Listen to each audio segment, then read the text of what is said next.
Sophie Cunningham draws a line on girl sports. And there's a reason why I actually think she's doing a man's job right now. Sophie Cunningham back in the headlines after her famous point in defense of Caitlin Clark not too long ago. Now she defends girl sports, saying that men don't belong. But some are calling her transphobic for this, whatever transphobic even means. Transphobia includes invalidating a trans person's identity. Additionally, female assigned at birth people who identify as non-binary and don't transition are also trans. Okay, whatever. But Sophie Cunningham is not giving into the intimidation. The girl has a backbone. She said what she said. I mean, I think I said what I said. I think it's kind of common sense. And I think I'll always believe in that. I think it's really important to protect children, and that's little girls who are also involved in that category. And so I stand on what I said, and I always believe that. And it's hardly controversial. It's what every athlete would say if they were being honest. But then you have Rapinoe, who would have no sporting glory, no fame, no fortune if men were allowed to compete against her. And yet she went on The View and claimed that wanting to protect women's sport is actually anti-women. And then she seemed to suggest that black women look suspiciously like men. Yes, they're going after trans people in sports, and they're using this as a wedge issue because we love sports and, you know, we don't want our little girls to be unsafe in sports. And it's like, unsafe from who? But okay. Yeah. But now we're using this as like an overarching thing when really what we're attacking women. We're saying, if you look like this as a woman, you can play. We know what that means. Black girls are going to get questioned more, and they're going to get questioned first.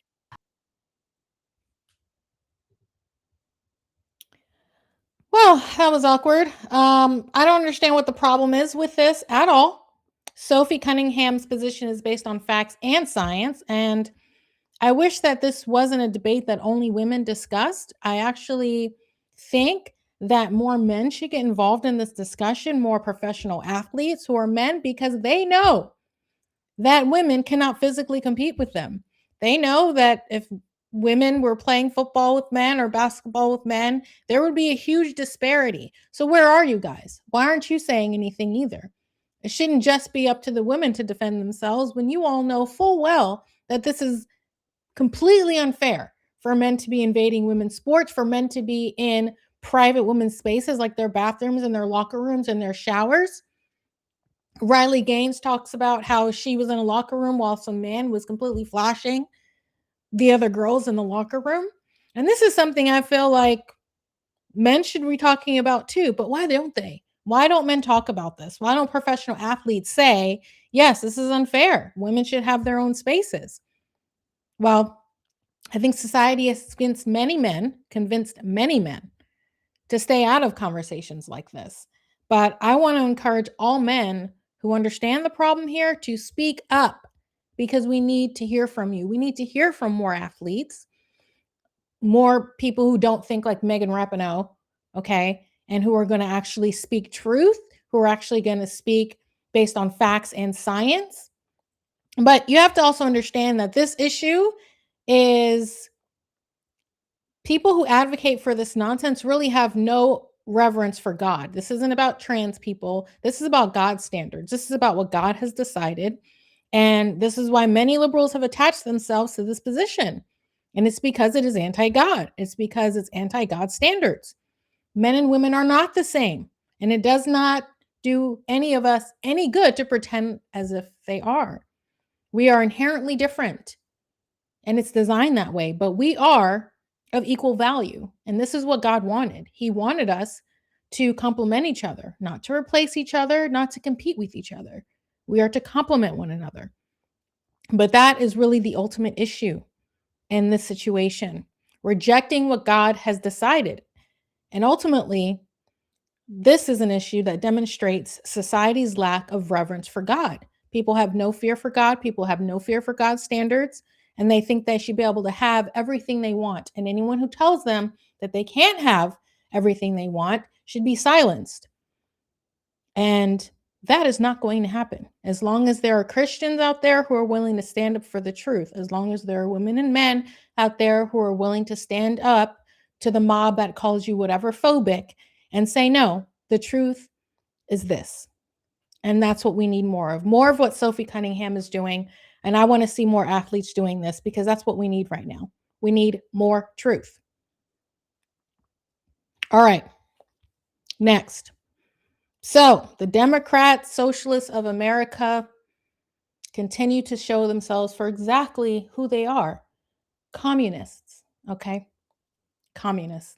Let's look at this clip that went pretty viral of one of the DSA members on Fox talking about the DSA's platform, which is bananas. Your platform, and I want to ask you, just give me sort of a true or false on these. Abolish the Senate. True. Okay. Replace the presidency and Supreme Court as we now know them. Yep. Abolish ICE. Absolutely. Abolish borders and give amnesty to anyone currently in the U.S. illegally. As a long-term plan, yep. Defund the Pentagon. Absolutely. Abolish prisons, at least in large part. Yeah, again, that as part of a long-term program, yeah. Okay, so no prisons. Government or public ownership of most large corporations. Yeah, absolutely. All right. So there are all sorts of problems with what this woman is saying, what the Democratic Socialists of America is saying. In one of my previous videos, I went to their website and showed you their platform. I encourage you to go and look. But some of this nonsense they're talking about, abolishing the Senate, abolishing the presidency, abolishing the Supreme Court. Number one, you have to change the Constitution to do that. And there's no way they're going to be able to do that. You need a lot of support from the states to do that, and not enough people support this nonsense because there are actually enough people still that are educated enough to understand how stupid what she's saying is. But the other issue is that when you start dismantling all of these different branches of government, you know what it does? It concentrates power in only a few people. And the beauty of America is that we spread power throughout different branches of government. So you don't have a tyranny. You don't have just one or two people dictating what you do every day and how you live. And just one group of people don't become judge, jury, and executioner. Her platform, the DSA's platform, these people who are really communists, what they're advocating for is concentration of power. And concentration of power leads to tyranny. Okay? And that's why much of what she's saying, much of what these democratic socialists are saying, like I said, they're really communists, but much of what they're saying would never work in America. And in fact, would completely restructure the country and make us no longer the greatest country in the world, but in fact, a country to be pitied. Okay.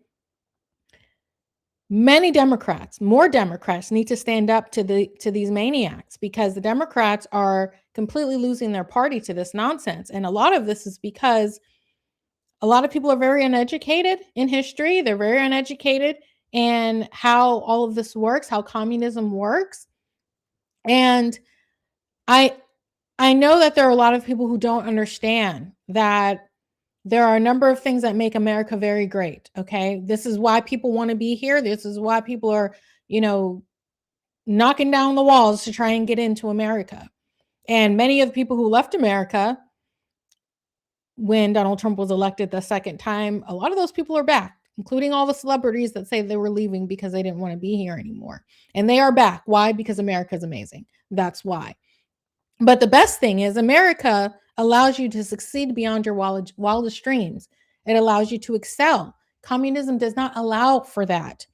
I was talking to a friend of mine who's very famous, very rich, who is a celebrity.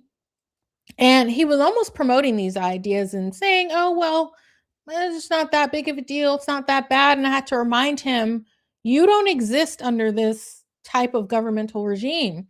You don't get to excel. You don't get to exceed expectations. You don't get to be anything other than mediocre under this type of regime.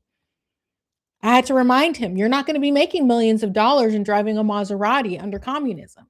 Okay. There is no ability for that in that kind of government institution. Some of you want to succeed and be great, and you cannot do this under this type of system. It doesn't work. And the best way for you to truly understand how detrimental what these people are actually saying is to begin educating yourself on these systems. Just read history, the places that have instituted these kinds of programs, these kinds of government systems. Read about them, watch videos about them, and you will see very quickly why these kinds of things do not work. All right. All right. Last topic. I want to talk about something that happened not too long ago, a couple months ago, and which is still very relevant now. I want to talk about these influencers who decided to terminate their baby because of a Down syndrome diagnosis. This is from E! News. Let's watch this for just a second. Ridgeway are standing by their decision. After the YouTuber, known online as McJuggerNuggets, shared that he and his wife made the difficult decision to terminate their pregnancy due to the fetus testing positive for trisomy 21, the chromosomal condition that causes Down syndrome, he is now addressing the backlash. Jesse writes on his Instagram story, "I've never seen such hate and vitriol for two people grieving the loss of their unborn child and making an impossible decision. Many of the people throwing stones don't even have children, let alone one with a condition, and most likely will never do the things they say they're going to do." Ridgeway confirmed June 3rd that he and his wife, whom he wed in October, decided to terminate their pregnancy 2 months after their fetus tested positive for trisomy 21. There's a Down syndrome chance for the baby, but it's like 95 out of 100% chance.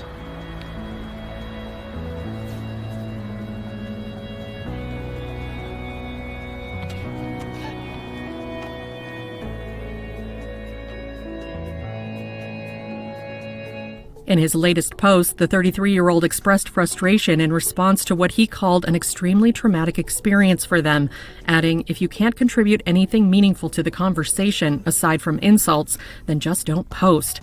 On the other hand, there has been tremendous stories of people who kept their Down syndrome baby, and that's awesome, very courageous, and they do look very happy. That is your choice, and I support it. This was ours, and we can do that.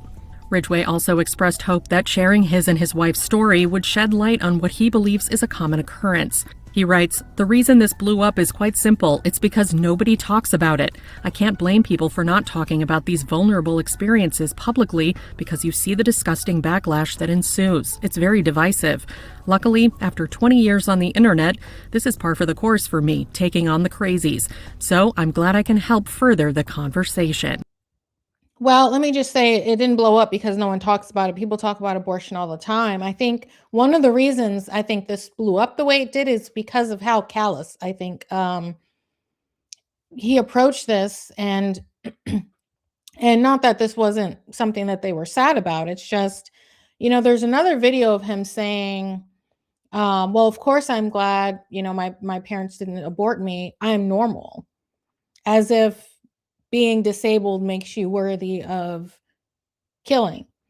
I'm a former special education teacher, and this really breaks my heart that we have, gotten to this place in the United States where we think it's okay to sort of rank people by value and say that if you're disabled, then you have less value than a normal person. Although we abort normal babies all the time too. And all of this really is pointing to the fact that this is not about the baby. This is not about doing anybody any favors other than the parents and their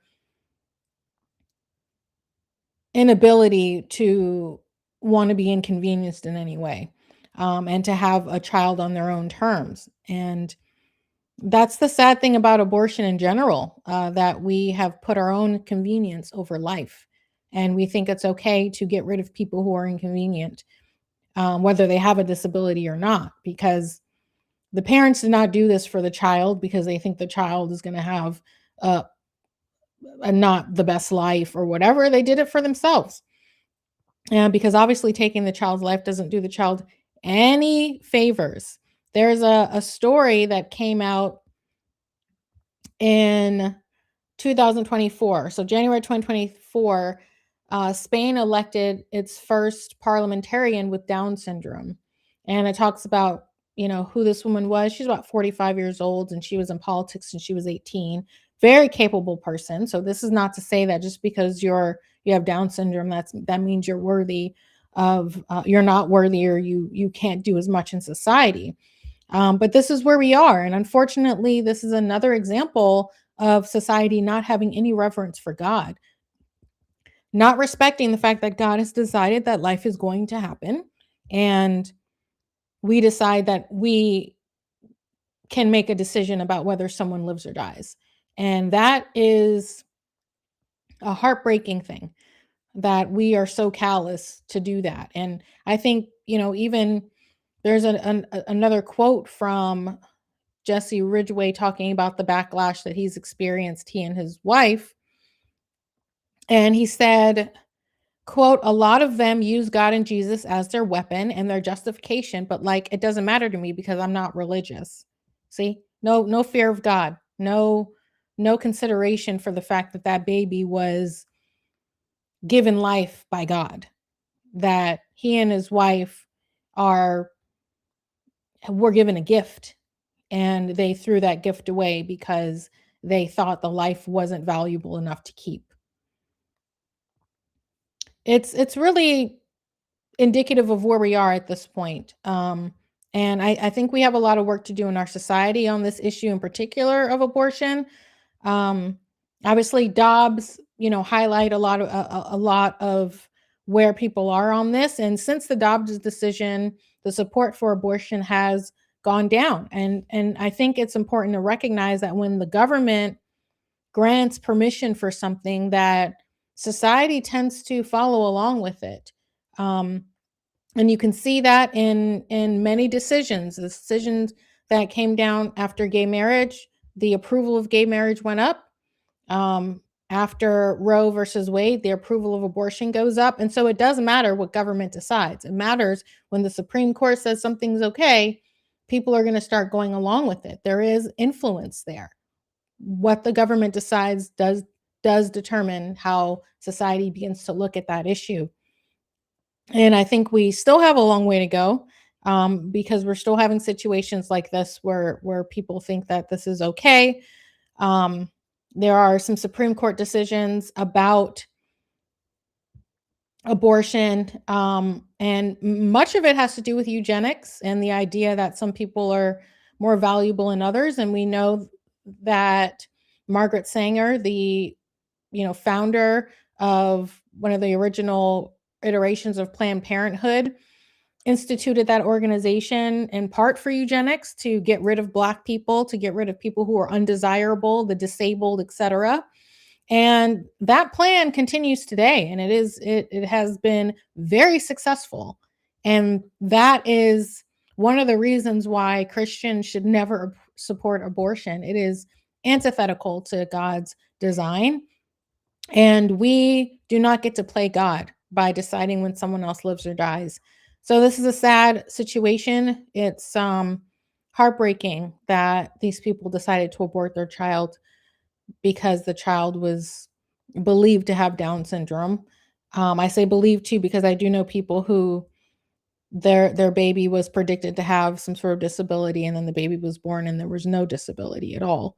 So it's sad. And I wish that people had more fear of God, and they didn't think life was something to play with, because it's not.